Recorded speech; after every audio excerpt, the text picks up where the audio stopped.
नमस्कार मित्रांनो, आपण जे रेल्वेची इन्फॉर्मेटिव्ह सिरीज सुरू केलेली आहे त्यातलं हे नेक्स्ट लेक्चर आहे. भरपूर स्टुडंट्सच्या काही डिमांड आहेत, काही लोकांचं सजेशन आहे की सर आम्हाला प्रिव्हियस इयर क्वेश्चन्स कसे असतात, प्रिव्हियस इयर क्वेश्चन कसे टॅकल करायचे, त्याची लेवल कशी असती हे माहिती नाही. त्याच्यासाठी प्रिव्हियस इयर क्वेश्चनचा अनालिसिस घ्या. तुमच्यासाठी गुड न्यूज आहे, उद्यापासून तुमच्यासाठी संध्याकाळी 8 वाजता डेलीच्याला मॅथ आणि रिजनिंग दोन विषयापासून आपण स्टार्ट करतोय. मॅथ रिजनिंग, एक तर मॅथ होईल किंवा रिजनिंग होईल, याचं सेशन डेलीच्या असेल तुमचं. तर उद्यापासून संध्याकाळी 8 ते 9 संध्याकाळचा टाइम आहे, रात्री 8 ते 9 जिथं आपलं एसएससी जीडीचं सेशन चालू होतं त्याच ठिकाणी डेलीच्याला 8 ते 9 तुम्हाला फ्री ऑफ कॉस्ट, काही चार्जेस नाहीये. युट्यूबवरती असेल, तुम्हाला प्रिव्हियस इयर क्वेश्चन याचं अनालिसिस तुम्हाला अक्षय बाबर सर घेतील. हे डेली असेल तुमचं उद्यापासून. बघा, आजचा आपला विषय आहे ग्रुप सी ची सॅलरी किती. बघा, पहिली गोष्ट, रेल्वेमध्ये जे ग्रुप आहेत, ग्रुप सी असेल किंवा ग्रुप डी असेल, ग्रुप डी आता ग्रुप सी मध्येच कन्वर्ट झालेलं आहे. तर ग्रुप सी मध्ये भरपूर साऱ्या पोस्ट आहे. प्रत्येक पोस्टच्या अकॉर्डिंग पेमेंट व्हॅरी होतं. त्याच्यामध्ये पण तुम्ही कोणत्या लोकेशनला जॉब करता त्याच्यानुसारही व्हॅरी होतं. तुमचं एज्युकेशन कधी आहे, कसं आहे त्याच्यानुसारही व्हॅरी होतं. तर वेगवेगळे त्याला व्हॅरी होण्यासाठी पॉईंट आहे. पण जनरल मी कॅल्क्युलेशनच्या समोर मांडतोय, याच्यामध्ये काही व्हॅरिएशन असू शकतात, काही अलाउन्सेस वगैरे चेंज झाले, त्यामध्ये पेमेंटमध्ये तफावत असू शकते. लगेच असं म्हणू नका की सर हे पेमेंट तुम्ही इतकं सांगितलं आणि ही इतकं आहे. थोडाफार त्यामध्ये चेंजेस असू शकतात. जसं की आता मी एनटीपीसीच्या पोस्ट आहे त्याचं 2023चं सॅलरी स्ट्रक्चर तुम्हाला सांगतोय. 2023चं आहे. आता 2024 मध्ये काही बदल होऊ शकतात थोडेफार. तर बघा, तुमचा बेसिक पे असतो 19,000चा. ग्रेड पे तुमचा 2,800चा आहे. तुमचा डिअरन्स अलाउन्स असेल किंवा ट्रॅव्हल अलाउन्स असेल, महागाई भत्ता आपण किंवा ज्याला म्हणतो, किंवा जो आपला प्रवासी भत्ता असतो तो तुम्हाला बघा इथं डिअरन्स अलाउन्स जो आहे तो 38% तुमच्या बेसिक पेच्या, म्हणजे 7,220 पर्यंत जातो. 2016 पर्यंत तुम्हाला ट्रॅव्हल अलाउन्स मिळतो. तुमचा एचआरए हा तुम्ही कोणत्या सिटीमध्ये जॉब करताय, कोणत्या प्लेसला जॉब करताय त्यावर फार मॅटर करतं, बरोबर आहे. तर तुम्ही मुंबईमध्ये जॉब करताय, ऑब्व्हियसली तुमचा जो एचआरए असणार आहे खूप जास्त असणार आहे. पण ते समजा फॉर एक्झाम्पल तुम्ही एखादा संभाजीनगरमध्ये एखादा तालुका आहे, त्या तालुका प्लेसला किंवा एखाद्या गावी तुम्ही जॉब करताय, तर मग त्या ठिकाणी ऑब्व्हियसली एचआरए तुमचा कमी असणार आहे. त्याच्यानुसार पेमेंटमध्ये व्हॅरिएशन असतील. तर साधारणपणे जर ढोबळमाना बघितला आपण, तर तुमचा जो पेमेंट असतं तुम्हाला साधारणपणे हातात पडणार हे 36,000च्या आसपास असतं.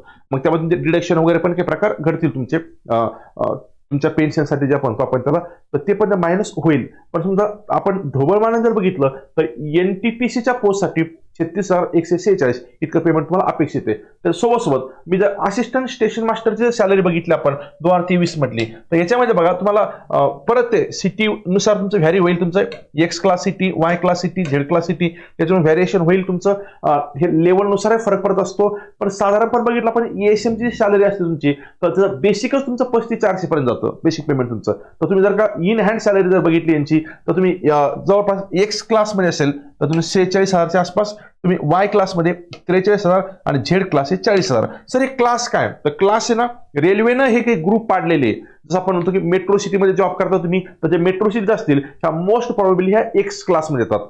त्याच्या खालच्या सिटी डिस्ट्रिक्ट लेवलच्या असतात आसपास, तर त्या वाय क्लासमध्ये, आणि तालुका किंवा आपण व्हिलेज म्हणतो तर तुमच्या झेड क्लासमध्ये असेल. तर साधारणपणे एएसएमची सॅलरी तुमची 45,000च्या आसपास मागे पुढं होईल. तुमच्या लोकेशननुसार व्हॅरी होऊ शकते.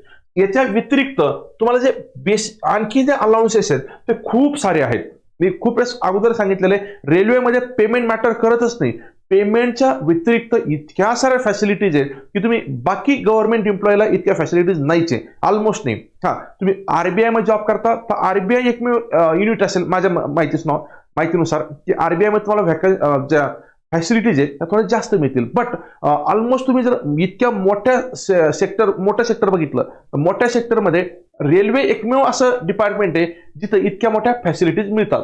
तुम्हाला पास आणि पीटीओ तुमचा पासच कन्सिडर करा. तुम्हाला फिरण्यासाठी पास मिळतो, मेडिकल फॅसिलिटी मिळते तुम्हाला तुमच्या फॅमिली मेंबर्सला जर हॉस्पिटलमध्ये जायचं काम पडलं तर तुम्हाला मेडिकल फॅसिलिटी मिळते, बोनसेस मिळतात दिवाळीमध्ये वगैरे, बँक लोन फॅसिलिटी पण मिळते. बघा, भरपूर ठिकाणी रेल्वेच्या बँक्स आहेत. जसं ऐकलं असेल की समजा काही एम्प्लॉईच्या सोसायटीज असतात, तसं रेल्वेची स्वतःची बँक आहे, तिथून तुम्हाला लोन पण मिळतं आणि ते पण मार्केट रेटपेक्षा कमी इंटरेस्ट मिळतं. तर तुम्हाला लोन मिळू शकतं. राहायला क्वार्टर्स मिळतात. तुमची म्हणण्यापेक्षा तसं बोलणं चुकी ठरेल, तर एखादा रेल्वे एम्प्लॉई आहे ते बिचारायची जर का जॉबवर असताना जर त्याची डेथ झाली तिथे वेगवेगळे प्रोव्हिजन्स असतात.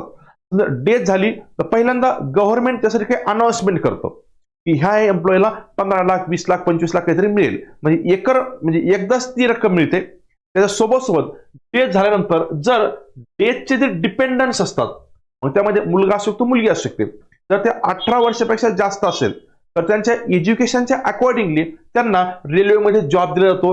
डिपेंडंट छोटे असेल तर त्या एम्प्लॉईच्या वाईफला किंवा वाईफ असेल तिच्या हजबंडला म्हणजे त्या स्पाऊसला त्यांना आपण म्हणतो की त्या जॉबमध्ये सामावून घेतलं जातं आणि त्यांना पेन्शन पण मिळतं. त्या केसमध्ये पेन्शन पण तेव्हापासून सुरू होतं. तर पण डेथ नंतर खूप मोठ्या फॅसिलिटीज मिळतात. त्यानंतर एज्युकेशन अलाउन्स पण आहे. एज्युकेशन अलाउन्स म्हणजे बघा, तुम्हाला मॅक्झिमम 2 मुलांना हे एज्युकेशन अलाउन्स देतात. 27,000 प्रत्येक वर्षी हा एज्युकेशन अलाउन्स मिळतो आणि टोटल हा तुमचा किती जाईल 54,000 पर्यंत 2 मुलांचा मिळून. बघा त्याच्यासोबत तर नंतर तुमच्या मुलाला समजा मेडिकलला जायचंय किंवा इंजिनिअरिंगला ऍडमिशन घ्यायचं तर ऍडिशनल हा 27,000 तर आहेच, त्याच्यासोबत ऍडिशनल 18,000 हा जो आहे पर इयर तुमच्या हायर एज्युकेशनला मिळतो त्याचं एज्युकेशन संपेपर्यंत. त्याच्यानंतर बघा ल्यूज तर बाकी नॉर्मल ल्यूज आहेत, पण त्याच्यासोबत तुम्हाला जर का तुम्ही पुरुष असाल तर तुमच्या मुलांच्या जन्माच्या वेळी एका मुलाच्या जन्माच्या वेळेस तुम्हाला 15 दिवसाची ही पॅरेंट लिव्ह मिळते. तुम्हाला पॅटर्निटी लिव्ह म्हणतो आपण त्याला.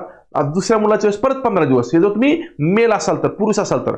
महिला असाल तर बघा इतकं तर शुअर आहे की तुम्हाला 6 महिने लिव्ह तर मिळतेच. तुम्हाला 6 महिन्याची लिव्ह मिळतेच, पण ही 6 महिन्याची लिव्ह तुम्ही 2 मुलांचं जर का हे केलं, कंबाईन केलं तर मॅक्झिमम ही तुमची 3 वर्षापर्यंत जाऊ शकते. त्यात वेगवेगळे केस असतात की प्रेग्नेन्सीच्या अगोदरची लिव्ह, प्रेग्नेन्सी नंतरची लिव्ह, नंतर मुलांची केअर करण्यासाठी ज्याला नाव दिलं बघा त्यांनी, मी इथं दिलं होतं बघा, चाइल्ड केअर लिव्ह पण असते. म्हणजे महिलांसाठी जर तुम्ही सगळ्या जर काय प्रेग्नन्सीच्या किंवा आपण मुलाच्या जन्माच्या वेळीच्या सगळ्या लिव्ह बघितल्या ना तर 3 वर्षापर्यंत तुम्हाला लिव्ह मिळू शकतात आणि ज्याचं पेमेंट गव्हर्नमेंट तुम्हाला पे करतं. तुम्हाला ते विदाउट पेमेंट नाहीये, पेमेंट चालू असताना त्या लिव्ह मिळतात. त्याला वेगवेगळे केसेस आहे, इतक्या डिटेलमध्ये सगळ्याची गरज नाही तुम्हाला. तुम्ही जॉबला लागल्यानंतर तुम्हाला सगळे ते क्लॉज वगैरे कळतील त्याचे. त्याच्यानंतर बघा, जर तुम्ही सुपरवायझरी लेवलच्या स्टाफ असाल, आहेत काही पोस्ट त्यामध्ये तुम्ही जर का वर्क करत असाल तर तुम्हाला मोबाईल जो असतो सिम कार्ड प्रोव्हाइड करतं रेल्वे, ज्याची तुम्हाला फ्री कॉलिंग असते. ऑब्व्हियसली इनकमिंग आणि आउटगोईंग दोन्ही पण फ्री मिळतं. पण हे फक्त काही पर्टिक्युलर पोस्टला आहे, सगळ्या पोस्टला नाही. तुम्हाला स्टडी लिव्ह पण मिळते. जर तुम्ही रेल्वेमध्ये अशा पोस्टला काम करताय आणि तुम्हाला असा स्टडी करायचा ज्याचा बेनिफिट रेल्वे डिपार्टमेंटला होणार आहे भविष्यामध्ये, तर तशा पोस्टसाठी तुम्हाला स्टडी लिव्ह पण मिळते. रेल्वे कॅन्टीनमध्ये जेवण ऑब्व्हियसली साधारणपणे दुर्भाग्य म्हणावं लागेल आपल्याला ते, पण रेल्वे प्लॅटफॉर्मवरती किंवा रेल्वे स्टेशनवरती साधारणपणे जेवणा इतकं म्हणजे टू फ्रँकली होऊ शकतं, मी चुकीचं असेल पण मला तर इतकं हायजिनिक वाटत नाही. पण तरी पण जे कर्मचारी ज्यांना बिचाऱ्यांना रात्री जेवायचं असतं किंवा ताबडतोब जेवण आता परत कामाला जायचंय अशा लोकांसाठी रेल्वे कॅन्टीन फॅसिलिटी आहे. रेल्वेच्या स्वतःच्या स्कूल्स आहेत, काही ठिकाणची क्वालिटी खूप चांगली आहे. त्यानंतर बघा, पोस्ट रिटायरमेंट देखील तुम्हाला काही पास फिरायचं असेल त्याचे पास मिळतात आणि अदर बेनिफिट्स पण चालू असतात. काही केसेसमध्ये तुम्हाला फॉरेन टूर्स पण मिळतात. त्याच्यासोबत पेमेंट आहे ना हे प्रत्येक वर्षी इन्क्रीज होतं. प्रत्येक वर्षी नाईट ड्युटी अलाउन्स असतो, रिस्क अलाउन्स असतो आणि ओव्हर टाईमचे पण तुम्हाला एक्स्ट्रा पेमेंट मिळतात. अशा भरपूर साऱ्या फॅसिलिटीज आहेत रेल्वे जॉबसाठी. पेमेंट आहेत, पेमेंटच्या सोबत ह्या फॅसिलिटीज पण आहेत. बघा मी परत सांगतो, हे काही मी क्लासचं प्रमोशन करत नाही किंवा बॅचचं प्रमोशन करत नाहीये, फक्त मराठी मुलांचा टक्का वाढणं अपेक्षित आहे रेल्वेच्या सगळ्या पोस्टसाठी. आता पाठीमागच्या भरपूर दिवसापासून आपण बघतोय की भरपूर महाराष्ट्रीयन मुलं रेल्वेमध्ये सिलेक्ट झालेले आहेत आणि ऑब्व्हियसली तुम्ही पण व्हायला हवं, तेवढाच एक प्रांजळ घेतोय, बाकी नाहीये. त्यामुळे मी काही बॅचबद्दल बोलत नाही, पण तुमचे कमेंट जेव्हा ऑब्झर्व केल्यानंतर मुलांचं असं म्हणणं, सर आम्हाला PY क्विज आमचा प्रिव्हियस इयर क्वेश्चन जे आहेत ना, तर प्रिव्हियस इयर क्वेश्चनचा आम्हाला अनालिसिस घ्या. तर त्याच्या अनुषंगानं उद्यापासून रात्री 8 वाजता अक्षय बाबर सर मॅथ आणि रिजनिंगचे क्वेश्चन स्टार्ट करतील. Thank you very much.